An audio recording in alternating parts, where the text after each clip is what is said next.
চরমনের বিরুদ্ধে একদল মানুষ বিভিন্ন মিসালকে কেন্দ্র করে জাহাজ বাবা, জাহাজের উদাহরণ দিয়েছে, জাহাজ বাবা হয়ে গেছে। কত বড় জাহেল, মূর্খতার কত চরমে চলে গেছে। উদাহরণ কি বাস্তবতা হয়? ব্যক্তি বাঘের মতো, লোকটা বাঘ না? কি কথা বলেন না কেন? লোকটা আগ বাঘের মতো, সিংহের মতো, লোকটা সিংহ হয়ে গেছে। বুঝলেন না কেন? কথা বলেন না কেন? আল্লাহ পাক রব্বুল আলামিন কোরআনে পাকের মধ্যে মাকড়সার জালের সাথে তুলনা দিচ্ছেন। আল্লাহ পাক রব্বুল আলামিন বিভিন্ন জিনিসের সাথে তুলনা দিচ্ছেন। নবী পাক সাল্লাল্লাহু আলাইহি ওয়াসাল্লাম বিভিন্ন জিনিসের সাথে উদাহরণ দিচ্ছেন। বেলালে হাফসি রাদিয়াল্লাহু তাআলা কিয়ামতের ময়দানে সবাই উঠবে পায়ে হাঁটিয়া, বেলালে হাফসি কিয়ামতের ময়দানে উঠবে উটের পিঠে চড়িয়া। কি করবেন উট দিয়ে ওখানে কিয়ামতের ময়দান?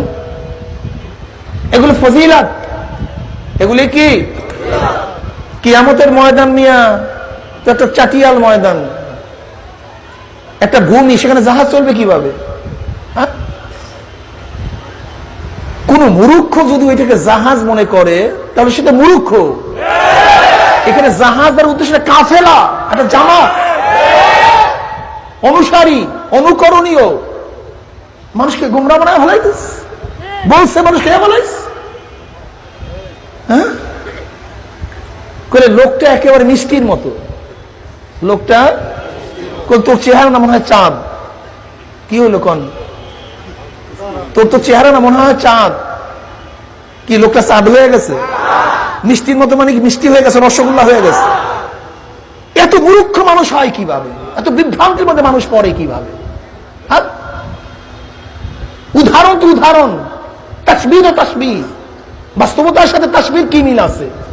মিলাই দিছে, মানুষ খাইতেছে, চলছে, হরদম যা মনে চায় তাই করতেছে। এদেশের মানুষকে যা প্রোডাক্ট নিয়ে আসবেন সেইটাই গ্রহণ করে।